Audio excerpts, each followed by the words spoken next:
कि गांव से नौकरी की तलाश में दिल्ली जाता है और उसको कंप्यूटर ऑपरेटर के तौर पर एक बहुत अच्छा काम मिल जाता है।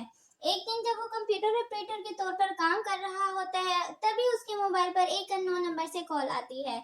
वो उस कॉल को उठाता है। तभी मुंबई की एक बहुत बड़ी कंपनी की मालिक उसको कॉल करती है, जो उसने अपने डॉक्यूमेंट्स और प्रोफाइल ऑनलाइन सबमिट करवाए होते हैं, वो उनको देखती है और वो उनसे बहुत ज्यादा इंस्पायर्ड होती है। और वो उसको अपनी कंपनी में एज अ मैनेजर जॉब के लिए हायर करती है और उसको एक बहुत अच्छा पैकेज देती है। वो उसको बिल्कुल रद्द नहीं करता और वो फौरी तौर पर हाँ कर देता है और मैडम को बोलता है कि आप मुझे मुंबई में कब से मुझे जॉब ऑफर कर सकती हैं। वो उसको कल ही से जॉब ऑफर कर देती है। वो कंपनी छोड़ता है और दिल्ली को छोड़कर और मुंबई के लिए रवाना हो जाता है। मुंबई एक बहुत बड़ा शहर होता है। उसमें एक कमरा भी रहने के लिए मिलना बड़ा मुश्किल होता है। उसको बड़ी मुश्किल से एक कमरा रहने के लिए मिलता है, जो कि बड़ा पुरसकून होता है। वो उसमें बहुत ज्यादा इत्मीनान से बैठता है। तभी उसके मोबाइल पर उसकी माँ की कॉल आती है। वो अपनी माँ से बात कर ही रहा होता है। उसकी माँ उससे पूछती है कि बेटा आप कहाँ रहते हैं। वो अपने रहने का ठिकाना बताता है। वो सुनकर बहुत परेशान हो जाती है, क्योंकि हाल ही में उसका भतीजा मुंबई में एक बहुत अच्छी पोस्ट पे जॉब करता था और वो अक्सर उसको बताता रहता था कि कहाँ क्या चीज अच्छी है और क्या चीज बुरी होती है। वो बताती है कि तुम्हारा कजन जो है वो मुझे अक्सर बताया करता था कि जिस सोसाइटी की तुम बात कर रहे हो बेटा, उधर तो भूत प्रेत रहते हैं। वहाँ तो बहुत मुश्किल से कोई लोग रहने आते हैं। मगर उसका बेटा उसको बिल्कुल भाव नहीं देता और अपनी माँ को बिल्कुल रिलैक्स करता है और उसको तसल्ली देते हैं कि माँ मैंने अच्छे से चेक कर ली है हर चीज, इधर कोई ऐसी कोई गड़बड़ नहीं मिलती। मगर उसकी माँ फिर भी उसको एहतियात करने की और पूजा पाठ करने की तलकीन करती है और उसको अपना बहुत ख्याल रखने का कहती है कि बेटा जो ऐसे ही कोई ऐसे बात नहीं करता, कोई बात हो तो ऐसे बात करता है ना, आप फिर भी अपना ख्याल रखना। वो बेटा बिल्कुल रिलैक्स होता है और अपनी माँ को भी बिल्कुल इत्मीनान दिलवाता है कि माँ अगर कोई भी गड़बड़ नजर आए मैं इधर हरगिज नहीं रुकूंगा, मैं इधर अगले ही दिन रवाना हो जाऊंगा। मगर मुझे कोई कमरा नहीं मिल रहा था, ये कमरा मुझे बहुत सस्ते में और अच्छे दाम में मिल गया है और इससे ज्यादा सस्ता मुझे नहीं मिल सकता। और अगर मैं इतना महंगा कमरा हायर करूंगा फिर मैं बचत क्या पाऊंगा और मुझे इतनी मेहनत करने का क्या फायदा। बहरहाल वो अपनी माँ को बहुत तसल्ली और इत्मीनान दिलवाता है और वो उस कमरे में रहने लग जाता है। तभी उसकी माँ की कॉल कट हो जाती है और उसकी माँ उसको पूजा पाठ करने के लिए कहती है कि बेटा तुम पूजा पाठ करना ना भूलना, चलो अगर तुम कह रहे हो तो मैं मान ही लेती हूँ। उस दिन उसका बेटा सो रहा होता है कि अचानक उसको बहुत बुरी आवाज आती है, मगर वो उसको नजरअंदाज करता है और वो अपने काम में दिन रात एक करता है। क्योंकि काम के लिहाज से वो कमरा बहुत बेहतर होता है, ना ही उधर किसी का शोर होता है और ना ही शराबा होता है। वो बिल्कुल रिलैक्स होके अपना काम करता है और वो नई नई डिजाइन डेवलप करता है। एक दिन उधर काम हो रहा होता है, साथ ही बिल्डिंग में उसको बहुत शोर आ रहा होता है। अचानक वो क्या देखता है कि उसका लैपटॉप खुद ब खुद चल रहा होता है। उसके दिमाग में थोड़ी सी परेशानी आती है कि कहीं माँ ठीक तो नहीं कह रही थी कि यहाँ वाकई तो भूत नहीं रहते। मगर वो कहता है हो सकता है काम की थकावट हो और मैं ऐसे ही फारिग में बिल्कुल गलत सोच रहा हूँ। वो लेकिन उसको नजरअंदाज करता है। तभी उसको पीछे से कुछ खड़खड़ाने की आवाजें आती हैं और अजीब सी रोने की आवाजें आती हैं। वो सोचता है कि साथ वाले घर से रोने की आवाजें आ रही होंगी। वो अपना दरवाजा खोलता है मगर उसको बाहर कुछ भी नजर नहीं आता। वो बहुत ज्यादा घबरा जाता है। वो फिर से अंदर आता है और वो फिर से बाहर जाता है, मगर फिर भी उसको कुछ नजर नहीं आता। वो फिर सोचता है कि हो सकता है काम की थकावट से मैं इतना थक गया हूँ कि मुझे उल्टी सीधी आवाजें आ रही हैं। भला इधर कौन भूत हो सकता है। और आज के जमाने ये भूतों का जमाना थोड़ी ना है, और आज का जमाना ये कोई भूत वूत नहीं होते। ये मेरी गलत फहमी ही है जो मैंने अपने दिमाग में पाली है। मुझे लगता है मुझे थोड़ा रेस्ट करना चाहिए। अगले दिन वो अपने पड़ोसी का दरवाजा खटखटाता है और अपने पड़ोसी से किसी काम वाली की तलकीन करता है। उसकी पड़ोसी बहुत अजीब होता है। उसकी आंखें बिल्कुल लाल और नेल्स बड़े बड़े होते हैं। वो अपने पड़ोसी को देखकर एकदम से खौफजदा हो जाता है, मगर वो कहता है अल्लाह, आज के लोग तो बिल्कुल सफाई का ध्यान नहीं रखते। इनको जरा सफाई का नहीं पता कि सफाई किसे कहते हैं। बहरहाल वो उससे अपने काम की बात करता है और उससे एक काम वाली की ऑफर करता है कि मुझे अपने घर में एक काम वाली चाहिए, काम के बर्डन की वजह से मैं घर की सफाई नहीं कर पा रहा, तो आपके घर जो काम वाली आती है, क्या आप मुझे उस काम वाली को भेज देंगे? वो उसके लिए हामी भरता है और वो चला जाता है। अगले दिन उसके कमरे के बाहर बेल बजती है। जैसे ही वो दरवाजा खोलता है, एक बहुत खूबसूरत औरत खड़ी होती है, जिसने बहुत ज्यादा गहने और जेवरात पहने होते हैं। उसको देखकर बहुत दंग रह जाता है और उससे उसके आने की वजह पूछता है। वो कहता है कि साथ वाले घर में आपने कल काम के लिए कहा था ना, मैं उन भाई के घर काम करने आती थी, तो सोचा आपके घर का काम भी ले लूं, मुझे अच्छा मुनाफा हो जाएगा। वो कहते हैं मगर तुम तो इतनी सुंदर हो और तुम तो कहीं से गरीब नहीं लगती, तुम कैसे काम करोगी? वो हंसती है और उसका काम काज शुरू कर देती है। जब वो उसको एक दिन काम करते देखता है, तो वो क्या देखता है, वो बैठे बैठे उसकी गर्दन चारों तरफ घूमने लगती है। वो बहुत ज्यादा घबरा जाता है, लेकिन वो मन ही मन में सोचता है हो सकता है इसको कोई बीमारी हो जाए, इसकी गर्दन चारों तरफ घूम रही है, मगर ये क्यों घूम रही है, मुझे ये समझ नहीं आ रहा। वो उसको इग्नोर करता है और वो अपने काम में लग जाता है। अगले दिन फिर वो आती है और उस झाड़ू देते देते वो उसको देखता है कि जब वो बेड के नीचे हाथ डालती है, तो उसका हाथ इतना लंबा हो जाता है जो कि एक नॉर्मल इंसान का नहीं होता। और फिर से बहुत घबरा जाता है और वो बहुत खौफजदा हो जाता है। वो उससे लंबे हाथ होने की वजह पूछता है, मगर वो उसको नजरअंदाज कर देती है। वो कहती है साहब जी, मेरा हाथ तो उतना ही है, हो सकता है आप काम की वजह से कुछ सिर फिरे हो गए हैं, कुछ ज्यादा ही पागल हो गए हैं। अरे छोड़े साहब जी। मगर वो बहुत घबरा जाता है, उसको कुछ गड़बड़ लगती है। एक दिन वो सो रहा होता है, फिर उसकी अचानक बेल बजती है। वो कहता है आज तुम इतनी जल्दी कैसे आ गई? आज मैंने सोचा था मैं मंदिर में थोड़ी पूजा पाठ कर लूं। वो कहती है आज मैंने साथ वालों का कोई काम नहीं करना, मैं सोच रही हूँ आज पहले आपका ही काम कर दूं। वो कहता है चलो तुम सफाई करने ही आई हो तो कर लो। जैसे ही वो पूजा पाठ शुरू करता है, तो वो लड़की जोर जोर से चिल्लाने लगती है कि आज तक ये मुझे मार के ही दम लेगा। वो उसको बहुत मना करती है, मगर वो बिल्कुल पूजा पाठ करने से बाज नहीं आता। वो बहुत गुस्सा करती है और वो उसको मारने तक की धमकी देती है। मगर वो बहुत परेशान होता है कि आखिर ये मुझे पूजा क्यों नहीं करने दे रही, आखिर क्या वजह हो सकती है। वो उसको पीछे से जोर से धक्का देती है, वो नीचे जाकर गिर जाता है और वो उससे खड़े होकर दोबारा वजह पूछता है, तुम्हें मसला क्या है, तुम मुझे पूजा क्यों नहीं करने दे रही? अचानक से वो अपनी असल शक्ल में आ जाती है, उसके पाँव के नीचे से जमीन खिसक जाती है। वो बहुत मुश्किल से अपना बचाव करके उधर से भाग जाता है कि अरे भागो रे भागो, चुड़ैल मुझे बचाओ, ये तो मुझे मार डालेगी, भागो रे भागो। जैसे ही वो भागता है, अपने साथ वाली पड़ोसी के घर जाता है और उसकी बेल बजाता है कि शर्मा जी निकले निकले, शर्मा जी निकले, आपको आप निकले। वो बहुत घबराया हुआ होता है, घबराहट की वजह से उसकी बिल्कुल आवाज नहीं निकल रही होती। शर्मा जी जैसे ही बाहर आते हैं, वो उससे इतनी हड़बड़ाहट की वजह पूछता है। वो बताता है कि जो आपने मेरे घर काम वाली भेजी थी, वो असल में काम वाली नहीं, वो तो एक बहुत भयानक चुड़ैल है।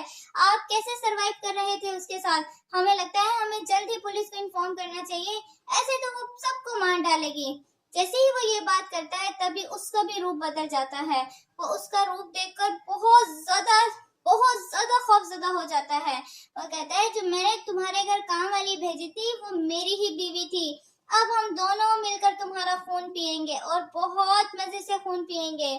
तुम्हें बहुत शौक था ना पूजा पाठ करने का, अब हम तुम्हें बताएंगे पूजा पाठ होती क्या है। मैं तुम्हें हरगिज नहीं छोड़ूंगा और तुम्हें खा जाऊंगा। पहले तो मेरी बीवी ने सोचा था कि वो तुम्हें अकेला खा जाएगी, मैंने सोचा चलो उसके बर्थडे का गिफ्ट दे दूं तुम्हारी सूरत में, मगर अब तुम मेरे पास आ ही गए हो तो हम दोनों मिलकर बर्थडे मनाएंगे और तुम्हारा खून पिएंगे। उसको कुछ नहीं सूझता और वो भागकर अपने घर में जाता है और उसी के पीछे उसकी बीवी और वो दोनों भाग रहे होते हैं। जैसे ही वो घर में जाता है, वो पूजा पाठ शुरू कर देता है। वो पूजा पाठ करके जोर जोर से मंत्र पढ़ने लगता है। वो दोनों मियाँ बीवी बहुत ज्यादा चीखते हैं, चिल्लाते हैं कि इसको बंद करो वरना हम तुम्हें नहीं छोड़ेंगे। वो बिल्कुल भी बंद नहीं करता और वो बहुत ज्यादा खौफजदा हो जाते हैं।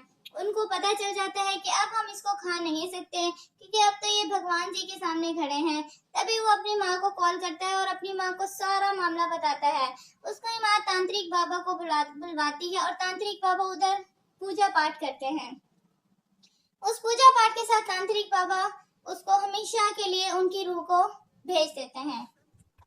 आमिर नामी एक शख्स जिसकी बहन बहुत सालों के बाद अपने घर से मैके आती है और वो अपने भाई को कॉल करती है कि भैया आप जल्दी आए, मैं आपका बहुत बेसब्री से इंतजार कर रही हूँ।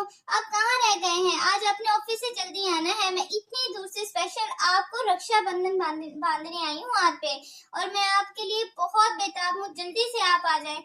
उसका भाई उसके लिए ओके करके उसके लिए एक सरप्राइज प्लान करता है और वो अपनी बहन के आने पर बहुत ज्यादा खुश होता है। वो अपनी बहन के लिए आने पर उसको खुश आमदीद कहता है और वो घर के लिए निकल पड़ता है। जैसे ही वो घर के लिए निकलता है, उसकी गाड़ी खराब हो जाती है और उसको रात होने की वजह से कोई सवारी नहीं मिलती।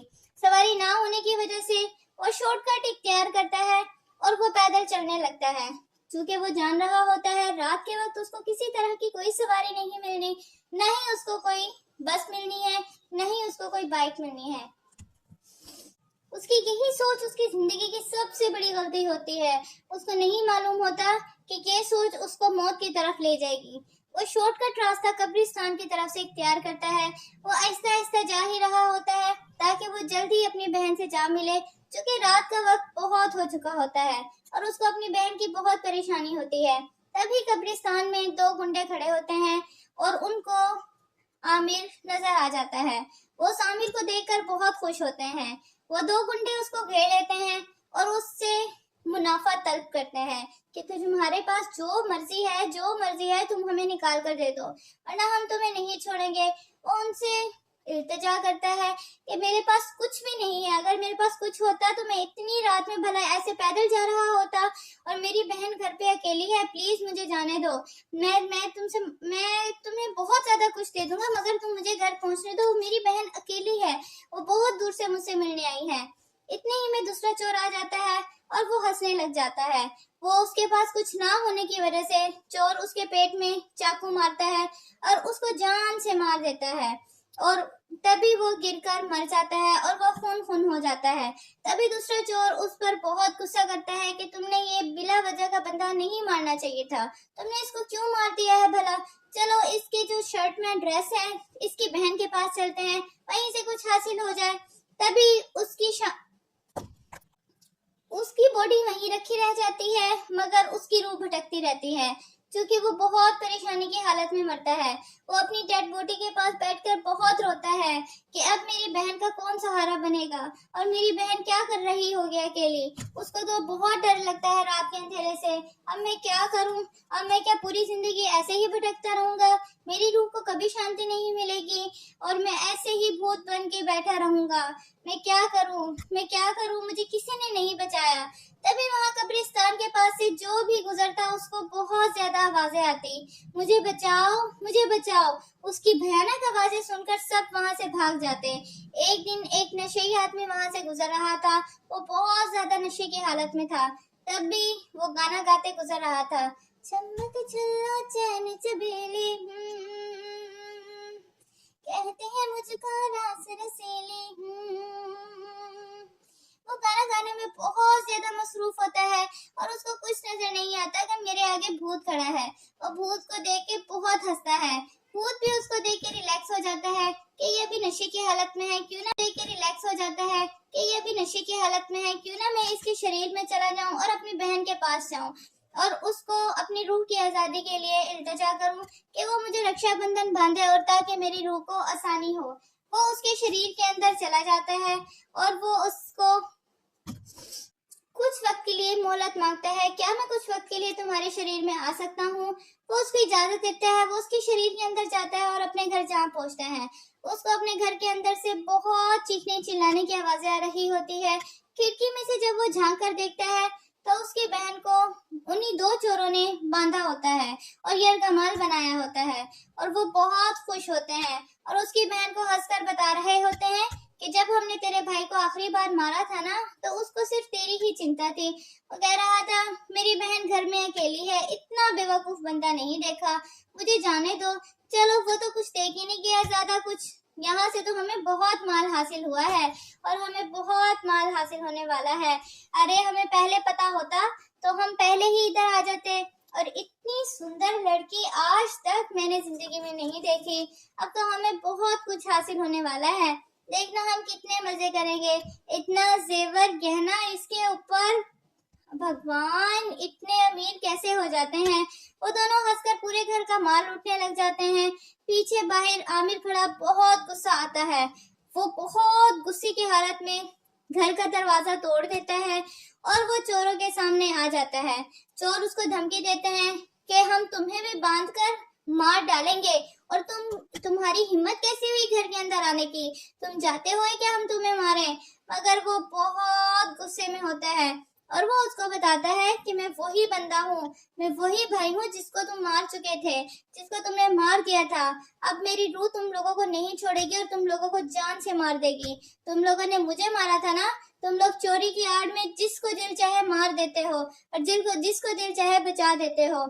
अब मैं तुम्हें जिंदा नहीं छोड़ूंगा, अब देखना मैं तुम्हारा क्या हाल करता हूँ। वो उन दोनों को जान से मार देता है और वो बहुत ज्यादा खौफजदा हो जाते हैं। वो देखते हैं कि ये तो वाकई जिन है, ये तो वाकई उसका भूत है, इसने तो हमें ऊपर दे के मारा है, अब तो हम नहीं बचने वाले। अरे भागो रे भागो, अपनी जान बचाओ, ये हमें नहीं छोड़ने वाला, मैं कहता हूँ अपनी जान बचाओ। वो अपनी बहन को कहता है, बहन मिंटू, मैं हूँ तुम्हारा भाई, इन्होंने मुझे बहुत बुरी तरह मार डाला था, अब मेरी रूह को शांति नहीं मिली। मेरी रूह को शांति के लिए जरूरी है कि तुम मुझे रक्षाबंधन बांधो जो तुम लेकर आई थी। मैं उसका बहुत बेसब्री से इंतजार कर रहा था। वो बहुत ज्यादा रोती है और वो इस सदमे से नहीं निकल पाती कि मेरा भाई मर चुका है। वो अपने भाई के गले लगने की बहुत कोशिश करती है, मगर चूंकि उसकी रूह होती है, वो उसको सख्ती से मना कर देता है और वो अपनी बहन को कहती है, जो तुम मेरे लिए राख लाई हो वो अपनी बहन से सारी कहानी बताता है कि मैं बहुत जल्दी में होता हूँ और मैं कब्रिस्तान की तरफ जा रहा होता हूँ। तभी मुझे दो डाकू पकड़ लेते हैं और वो मुझे जान से मार देते हैं। उसकी बहन बहुत रोती है और वो अपने भाई से वादा करती है कि मैं आपको शांति दिलवाऊंगी और मैं आपकी रूह को आजाद करवाऊंगी ताकि आप पुरसकून होकर मर तो सकें। वो बहुत ज्यादा दुखी होती है। तभी वो अपने भाई को अपनी सारी वजह बताती है कि मेरे शौहर ने मुझे डिवोर्स कर दी है और मैं आपके पास आई थी, मैं बहुत परेशान थी, मगर अब मैं बिल्कुल अकेली रह चुकी हूँ।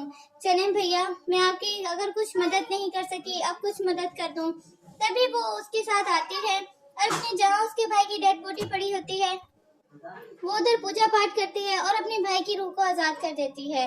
और वो अपनी बहन से बहुत मोहब्बत करता है। वो कहता है, बहन मैं अपनी जिंदगी में तो तेरे लिए कुछ नहीं कर पाया, मगर मैंने तेरे लिए कुछ सरप्राइज रखा हुआ था। जब तुम घर को जाओ तो तुम एक डब्बे को पाना, उसके अंदर तुम्हारा सरप्राइज है।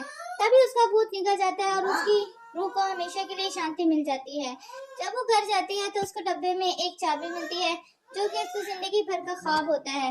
वो चाबी को देखकर बहुत रोती है और अपने भाई को बहुत याद करती है। उसकी जिंदगी की सबसे फेवरेट गाड़ी और सबसे पसंदीदा गाड़ी उसको मिल जाती है और वो हमेशा के लिए खुश हो जाती है और अपनी जिंदगी दोबारा से आजाद होकर गुजारने लगती है।